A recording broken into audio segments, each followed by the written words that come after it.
अस्सलाम वालेकुम, मैं हूं दीन इम्तियाज़ और आप देख रहे हैं तख्ती ऑनलाइन। पिछले दिनों तुर्की जाना हुआ और तुर्की में मैंने तकरीबन 10 दिन गुजारे। बहुत सी चीज़ें नोट की, बहुत सी जगहों पर गया, लेकिन कोविड-19 की वजह से ज़्यादा नहीं जा सका, जितना प्लान था नहीं जा सका। लेकिन फिर भी मैंने कोशिश की कि अपने चैनल के लिए, लोगों के लिए, पाकिस्तान के बच्चों के लिए और मुल्कों के बच्चों के लिए तुर्की के बारे में उनको जानकारी दूं, उनको बताऊं कि तुर्की में लोग साइंस को कैसे देखते हैं, वहाँ पर आपको क्या चीज़ें नज़र आएंगी। और उस सिलसिले में सबसे पहले मैं गया म्यूज़ियम ऑफ इल्यूजन। अच्छा, ये मैं पाकिस्तान से देख के गया था। बहुत से लोग ये पूछते हैं कि ये आपने वहाँ पर जाके ढूंढा, तो नहीं, मैंने पहले इंटरनेट पर सर्च किया था कि इस्तांबुल में साइंस से रिलेटेड क्या क्या चीज़ें हैं। तो वहाँ पर बहुत से म्यूज़ियम थे और उनमें से एक म्यूज़ियम ऑफ इल्यूजन था।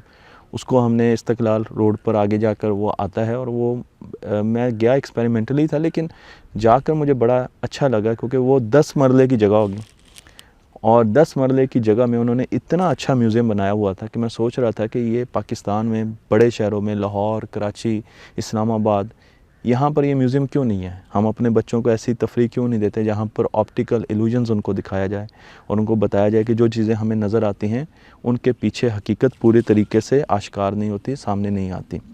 तो वो एक मेरे लिए बड़ी अच्छी जगह थी। मैंने उस पर वीडियो भी बनाई, आप वो वीडियो देख सकते हैं। लेकिन मुझे सबसे ज़्यादा दुख इस बात का था कि पाकिस्तान में ऐसी कोई चीज़ नहीं है। तो वहाँ के जो मार्केटिंग मैनेजर है उनका मेरे पास लिंक भी है, नंबर भी है। तो अगर कोई भी इस किस्म का म्यूज़ियम पाकिस्तान में खोलना चाहे तो वो मुझसे कांटेक्ट कर सकते हैं। मैं उनको वो नंबर और वो चीज़ें दे सकता हूँ, और वो मुझे अच्छे तरीके से जानते भी हैं क्योंकि उनसे मेरा रब्ता हुआ यूट्यूबर के पॉइंट ऑफ व्यू से। उन्होंने चैनल देखा और फिर वो बड़े खुश हुए। दूसरी चीज़ मैंने वहाँ पर जो नोट की वो ये कि हम कुछ अंग्रेज़ी की किताबें लेना चाहते थे बच्चों के लिए, लेकिन मुझे इतनी हैरानी हुई कि तुर्की में आपको उनकी बुक शॉप में अंग्रेज़ी की किताबें नहीं मिलेंगी। आपको बहुत बड़ी बुक शॉप मिलेगी, उसमें एक छोटा सा जगह होगी, उसमें 3-4 मैगज़ीन अंग्रेज़ी के पड़े होंगे, इंग्लिश की आपको किताबें नहीं मिलेंगी। ये मेरे लिए एक बड़ी हैरानकुन बात थी। और फिर मुझे एहसास होना शुरू हुआ कि वो कौम अपनी ज़ुबान को कितना वैल्यू करती है। मैंने ऐसी किताबें जो यहाँ पर पाकिस्तान में बच्चों के लिए अंग्रेज़ी में ली थी, वो सारी की सारी वहाँ पर उनके तर्जुमे पड़े हुए थे टर्किश ज़ुबान में। ऐसी नायाब किताबें में मुझे वहाँ पर नज़र आई। मैं बड़ा हैरान हो रहा था कि वो सारी की सारी उन्होंने अपनी लैंग्वेज में ट्रांसलेट की हुई थी और वो अपनी लैंग्वेज को तरजीह दे रहे थे और वहाँ पर बहुत लोग पढ़ रहे थे। तो ये चीज़ मुझे बहुत अच्छी लगी और मेरे ख़्याल में हमें इस चीज़ से बहुत ज़्यादा सीखना चाहिए कि हम उर्दू बोलने वालों को या उर्दू समझने वालों को या उर्दू के कंटेंट को ये समझते हैं कि ये कंटेंट जो है ये स्टैंडर्ड का कंटेंट नहीं है। लेकिन अगर आप बड़ी बड़ी नेशंस को देखें जो कि अंग्रेज़ी नहीं बोलती, उन्होंने जो तरक्की की है, चाहे आप चाइना को देख लें, चाइना में चले जाएँ आपको अंग्रेज़ी बोलने वाले नहीं मिलेंगे। इसी तरीके से तुर्की को आप देख लें और मुल्कों को देख लें, जापान में चले जाएँ, इन कौमों ने अपनी ज़ुबान में चीज़ों को, इल्म को लाकर तरक्की की है। बिल्कुल यही काम मुसलमानों ने भी किया था जब अब्बासी खलीफा मामूनुर रशीद ने ट्रांसलेशन मूवमेंट चलाई थी और उन्होंने कहा था कि सारी चीज़ें अरबी में आएंगी। तो जितना भी इंडिया से हमारे पास आ रहा था, specially mathematics, trigonometry, astronomy, India के ये बहुत उस वक्त जो लोग यहाँ पर थे वो बहुत बड़े साइंसदान थे। तो वहाँ से वो चीज़ें ली गई और यूनान से फ़लसफ़ा लिया गया और इनको अरबी में लेके आए, ताकि जब अरबी में वो सारी चीज़ें आई तो हमारे पास 2 डिफरेंट स्ट्रीम्स आ रही थी इल्म की, और हमने फिर उसके बाद तकरीबन 700-800 साल उस पर राज किया। तो जब तक हम अपनी लैंग्वेज को आगे नहीं लेके जाएंगे, अपनी लैंग्वेज पर फ़ख्र नहीं होगा हमें, उस वक्त तक हम आगे नहीं बढ़ सकेंगे। और वहाँ पर लोग बड़े हैरान थे कि आप तो पाकिस्तान से आए हैं, आपकी लैंग्वेज तो उर्दू है, आप अंग्रेज़ी में किताबें क्यों ढूंढ रहे हैं। और मुझे बड़ी शर्मिंदगी हुई इस बात पे और इसने मुझे काफ़ी सोचने पर मजबूर किया। और तीसरा जो मैंने वहाँ पर देखा, उन्होंने अपने म्यूज़ियम्स को बहुत अच्छे तरीके से प्रिज़र्व किया हुआ है। उनके म्यूज़ियम्स बहुत ज़बरदस्त हैं, आप यूट्यूब पर जाके देख सकते हैं। मैं उनके म्यूज़ियम्स गया, साइंस म्यूज़ियम पर भी गया, साइंस एंड टेक्नोलॉजी म्यूज़ियम गया वहाँ पर, वो भी मैं यहाँ से ढूंढ के गया था और उसकी वीडियो मैं डालूँगा। वो काफ़ी बड़ी वीडियो है और उसको भी मैं एडिट कर रहा हूँ, लेकिन उसमें मुसलमानों की चीज़ें बनाई गई, सारे मॉडल्स, साइंटिफिक डिस्कवरीज़, इन्वेंशंस, वो सारी की सारी उस म्यूज़ियम में आपको नज़र आती हैं और आपको पता चलता है कि मुसलमानों ने कितना ज़्यादा काम किया।